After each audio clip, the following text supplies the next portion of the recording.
Bonjour à tous, j'espère que vous allez bien. Je suis ravie de vous retrouver aujourd'hui pour les énergies de votre vie émotionnelle et sentimentale. Alors déjà, cette vidéo s'adresse à vous. Si vous êtes Verseau, si vous êtes ascendant Verseau ou si vous avez votre signe lunaire ou vénusien en Verseau, quel que soit votre signe solaire. Bon, là on va voir vraiment l'aspect émotionnel et sentimental. On va commencer par votre énergie à vous et surtout ici l'énergie qui vous entoure les Verseaux par rapport à votre vie émotionnelle et sentimentale. Donc vous voyez, il y a cette énergie qui vous entoure, qui vous fait vous sentir bien, qui vous fait vous sentir ou être plutôt extrêmement positif et positive par rapport aux événements, par rapport à ce que vous attendez, ou dans le cas d'une relation, pourquoi pas une relation amoureuse si vous en avez une, parce qu'ici évidemment ce tirage va parler aussi bien aux personnes qui sont en couple, qui ont quelqu'un dans le cœur, qu'aux personnes qui sont aussi célibataires.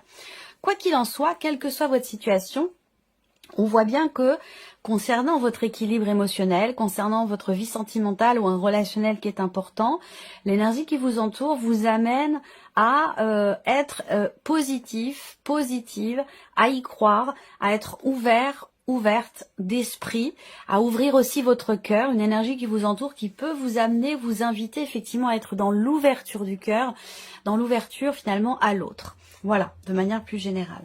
On va regarder quel est votre état d'esprit, les Verseaux, concernant votre vie émotionnelle ou votre vie sentimentale. Vous avez l'énergie de l'empereur, c'est-à-dire que vous savez ce que vous voulez, vous savez où vous allez, vous savez également ce que vous ne voulez plus.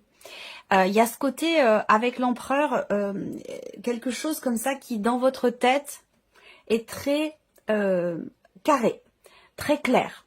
Il y a une limpidité, et ce que je peux voir pour certains d'entre vous, il est possible que vous soyez focalisé sur un relationnel avec quelqu'un qui est du signe du Bélier. En tout cas, avec cette énergie-là dans votre état d'esprit, effectivement, vous êtes un peu comme un rouleau compresseur, comme un bulldozer. Il y a cette idée vraiment d'être tout à fait au clair par rapport à ce qu'on veut et par rapport aussi à ce que l'on ne veut plus. Et ça, c'est très très important. Voilà. Vous avez peut-être aussi, pour certains d'entre vous, à l'esprit de mettre carte sur table par rapport à une situation. Donc peut-être une ambiguïté, un manque de clarté. Donc là, on voit, si c'est le cas, vous avez à l'esprit de clarifier les choses, de mettre carte sur table, de définir une bonne fois pour toutes le cadre d'une situation, d'une relation, de faire en sorte que les choses soient claires une bonne fois pour toutes. Voilà. Alors, on regarde ce que vous ressentez au plus profond de vous concernant votre vie émotionnelle et sentimentale. Le valet d'épée. Alors, avec cette énergie-là, dans les ressentis, il est possible que vous ressentiez au plus profond de vous-même que quelque chose de nouveau arrive à vous ou est en train de se préparer pour vous. Et c'est peut-être aussi... ça va avec cette idée d'être ouverte. Ça va avec cette idée d'être en confiance par rapport à l'avenir, par rapport à votre avenir amoureux ou concernant justement votre équilibre émotionnel s'il est question de cela. En tout cas, au niveau des ressentis profonds, on voit que visiblement, vous sentez que quelque chose de nouveau arrive ou que quelque chose de nouveau se prépare. Il y a aussi une volonté d'être dans la découverte. Il y a aussi un désir d'être, cette envie, ce désir d'être surpris ou d'être surprise. On a envie quelque part de vibrer et je pense que ça va avec aussi ce qu'on disait tout à l'heure par rapport à l'énergie qui vous entoure. On est ouvert à la nouveauté, on est prêt à accueillir quelque chose de nouveau, visiblement. Donc là, ça peut s'inscrire dans un relationnel important, dans une vie amoureuse, mais ça peut aussi très bien être par rapport à des projets que vous avez. Hein. Ça, c'est ce que vous ressentez concernant votre vie sentimentale ou concernant ce qui vous tient beaucoup à cœur et peut-être aussi par rapport à un relationnel important. Voilà. Vous ressentez aussi peut-être quelque chose de fort dans un relationnel qui n'en est encore qu'à ses tout débuts. Peut-être que vous venez de rencontrer quelqu'un, que vous n'en êtes encore qu'au stade de l'échange, de la communication, ça c'est possible. Et il est fort possible également que ça génère beaucoup d'émotions en vous. Voilà. Pour d'autres, pour terminer, on ressent l'envie ou le besoin d'exprimer quelque chose, d'extérioriser quelque chose, de parler d'un sujet, d'aborder quelque chose d'important, et il est possible que ce soit par rapport à quelqu'un qui est du signe du Bélier. On va regarder ce que vous faites, vous, concrètement, pour votre équilibre émotionnel ou pour votre vie sentimentale. L'ermite. Donc, ce que vous faites concrètement, c'est intéressant parce que ça va avec l'énergie qui vous entoure. Moi, ce que je vois, c'est que vous pourriez avoir tendance à, peut-être pour certains d'entre vous en tout cas, vous renfermer un petit peu sur vous-même. Ça, c'est tout à fait possible. Cette idée de se mettre volontairement en retrait ou à l'écart. Et c'est la raison pour laquelle l'énergie qui vous entoure vous invite et vous met sur le chemin, vous invite à vous ouvrir à l'extérieur, à accueillir. Parce que peut-être que vous, dans les faits, concrètement, justement, vous n'êtes pas forcément ouvert à l'extérieur, ouverte à l'extérieur, mais plutôt dans une vie intérieure, dans l'intériorisation et dans cette idée de se mettre un petit peu de côté, de se mettre un petit peu à l'écart. Voilà. Alors, ce que je peux voir aussi, c'est que pour d'autres, on a aussi cette capacité, dans les faits, à se remettre en question, à réfléchir, à utiliser de manière constructive les leçons du passé. Avec l'ermite, il y a cette idée d'avoir vécu, d'avoir expérimenté et de pouvoir s'en servir de tremplin, se servir de cette expérience, de ce vécu, s'en servir de tremplin justement pour avancer, pour cadrer quelque chose dans une relation, mettre carte sur table, ou pour justement aussi réussir à s'ouvrir, parce qu'on voit que vous avez envie, vous ressentez ce besoin ou cette envie de liberté, de nouveauté, de découverte, et ça nécessite effectivement ici l'ouverture d'esprit et l'ouverture du cœur. Et peut-être que vous êtes en pleine remise en question par rapport à ces notions-là dans le cadre de votre vie émotionnelle et sentimentale. Ici, on va regarder la personne qui est en face de vous. Alors, pour certains d'entre vous, ça va être évidemment votre partenaire, votre conjoint, votre mari, votre femme, la personne de votre cœur. Donc ça s'inscrit certainement pour beaucoup d'entre vous dans la sphère sentimentale. Mais pour toutes celles et ceux qui n'ont pas de vie sentimentale, ici, cette partie-là, elle va correspondre peut-être à un relationnel familial ou à un relationnel amical. Alors, on commence ici l'énergie qui entoure la personne qui est en face de vous. Séduction, tentation, flirt. Alors, on a une énergie, c'est marrant parce que j'ai l'impression d'avoir déjà eu ce cas de figure ici pour un autre signe. L'énergie qui entoure la personne qui est en face de vous, c'est une énergie qui l'amène à être quelque part dans le... On a quelqu'un qui... Alors, je dirais dans la séduction, mais c'est pas forcément purement amoureux. Hein. On peut vouloir plaire à tout prix. On peut ici...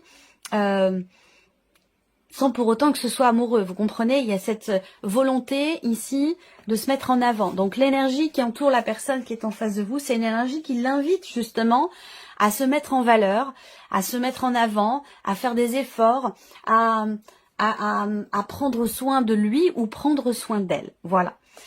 On va regarder l'état d'esprit de cette personne qui est en face de vous. Alors, la personne...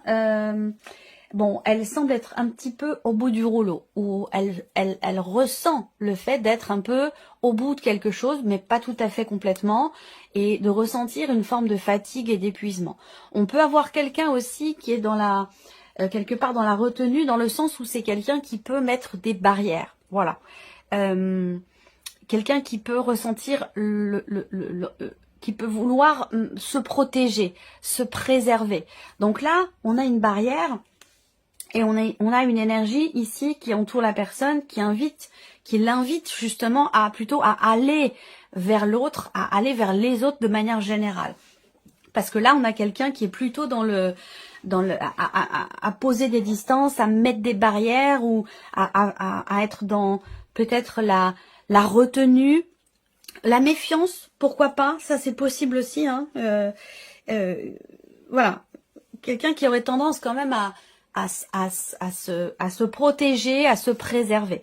On a aussi quelqu'un qui essaie de tenir bon par rapport à quelque chose, mais qui commence un peu à fatiguer. Alors, on va voir ce que cette personne ressent par rapport à vous concernant votre relation. Bon, alors on a quelque chose de très fort, de très intense. Le soleil dans les ressentis profonds concernant votre relation, on a des émotions très positives. Donc on a ici peut-être beaucoup d'amour, si on est dans un relationnel amoureux. L'amour avec un grand A de toute façon n'est pas qu'amoureux, hein, ça peut être amical ou familial. En tout cas, on a une intensité forte et positive dans les ressentis profonds. On a de la joie. Ce que cette personne ressent par rapport à vous, c'est peut-être le fait que vous lui apportez une certaine chaleur humaine, vous lui apportez une forte et belle énergie qui l'aide à tenir bon, justement, ici, par rapport à quelque chose de particulier. Donc ça peut être lié à une situation professionnelle, à une situation familiale compliquée, peu importe. On voit que là, cette personne-là, elle ressent quelque chose de très positif par rapport à vous, de très intense, et elle ressent aussi peut-être le fait que, effectivement, vous lui apportez l'énergie nécessaire pour tenir bon face à quelque chose d'important, de particulier. Qu'est-ce que cette personne fait concrètement pour votre relation, dans votre relation? Le magicien. Cette personne, elle est en capacité à se réinventer. Je pense que le fait d'être un peu fatigué, épuisé par quelque chose, je ne crois pas que ce soit par votre relation. Je pense que c'est plus par rapport à quelque chose d'autre, par rapport à un travail, par rapport à une situation matérielle, financière, une problématique X ou Y, mais qui n'est pas directement, qui ne concerne pas directement votre relation. Je pense que cet épuisement, il est lié à quelque chose d'extérieur, puisqu'on voit qu'il y a des émotions très fortes et très positives, très intenses, concernant votre relation. Et cette personne, dans les faits, elle se réinvente continuellement ici. Elle est vraiment dans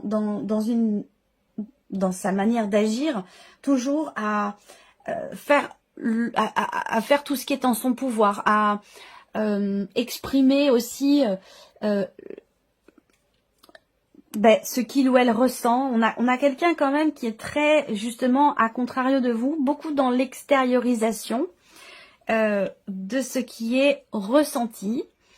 Cette personne, avec le magicien, dans les faits, c'est quelqu'un qui parle, quelqu'un qui agit, quelqu'un qui fait en sorte de faire tout ce qu'il faut pour que les choses se passent bien ou pour harmoniser les choses finalement entre vous deux. Voilà.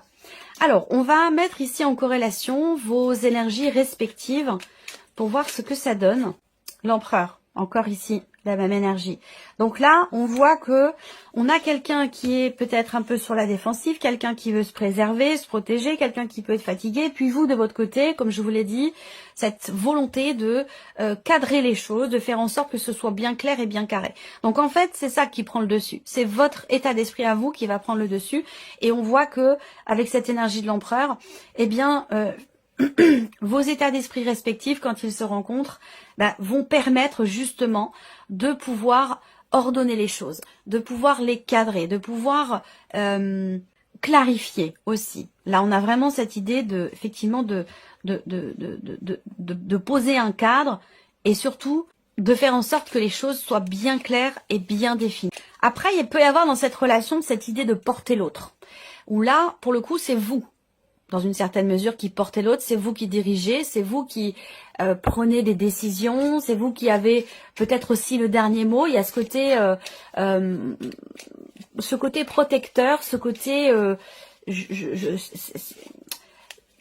où c'est vous qui menez un petit peu la danse, j'allais dire. On peut voir les choses de cette manière aussi. On regarde vos ressentis profonds, respectifs, on regarde ce que ça donne quand c'est partagé. Oh, le 4 d'épée. Donc en fait ici, c'est intéressant parce que effectivement à un moment donné, il peut avoir été question d'une problématique de communication entre vous. Et c'est peut-être pour ça que, comme je vous le disais au début de la vidéo, il y a cette volonté de clarifier, de poser toutes les cartes sur table. Je vous en ai parlé au début de la vidéo et je pense que là, le fait de partager finalement ce que vous ressentez l'un et l'autre au fond de vous, eh bien ça, je pense que ça peut vous permettre justement de régler quelque chose par rapport à une non-communication ou par rapport à une problématique de communication. Émotionnellement, il y a cette idée-là aussi, quand c'est partagé, de prendre soin l'un de l'autre. On a ici cette idée comment je pourrais dire ça, en partageant ce que vous ressentez au plus profond de vous-même, l'un et l'autre, vous allez pouvoir consolider quelque chose qui peut se situer dans la sphère justement de la communication pour cette relation, qu'elle soit amoureuse, familiale ou amicale, peu importe. Ce qui est important, c'est que vous avez tous les deux envie que les choses bougent et envie que les choses avancent. Et ça, c'est quand même quelque chose de très important et que si vous partagez vos ressentis, vous allez pouvoir effectivement faire évoluer cette relation ou faire en sorte que les choses bougent et avancent. On regarde ce que vous faites concrètement pour cette relation, l'un et l'autre. On regarde ce que ça donne quand c'est partagé. Bon, on a quelque chose de constructif ici. De par votre remise en question, votre recherche de réponses et de solutions, de par cette introspection et de par ici, cette confiance quelque part ici, de cette personne à pouvoir tout faire, eh bien, dans les faits, ça vous permet, d'une part, effectivement, d'y voir beaucoup plus clair, de savoir où vous allez, de savoir ce que vous voulez, ce que vous ne voulez plus sur cette relation, et de la rendre, j'allais dire, très constructive. Voilà. On voit bien que là, l'un et l'autre, vous allez savoir faire preuve quelque part d'ingéniosité, d'intelligence aussi émotionnelle, de créativité pour faire avancer les choses. On a vraiment ici l'idée effectivement de comprendre les tenants, les aboutissants par rapport à une situation donnée concernée par cette relation. Cette idée, effectivement, avec le roi d'épée, de chercher à comprendre, à savoir, de mettre des mots aussi sur des ressentis, sur des situations. Ça peut être très bien être ici un relationnel parent-enfant, par exemple. Hein. Vous, en tant qu'enfant, par rapport à votre parent, l'un de vos parents, ou vous, en tant que parent, par rapport à l'un de vos enfants.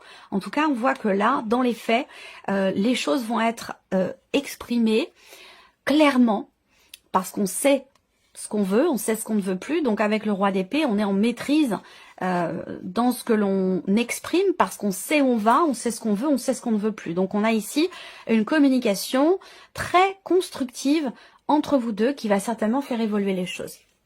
Alors on va continuer et terminer par un message. Allez, c'est parti. Donc chiffre 1 ici, première carte, vous en avez 2. Alors, la première. Je sais que ce que j'imagine de la situation n'est pas forcément vrai. J'apprends à me questionner et me dire peut-être qu'il a fait ceci pour une raison, mais peut-être qu'il a fait cela pour une autre raison qui m'échappe.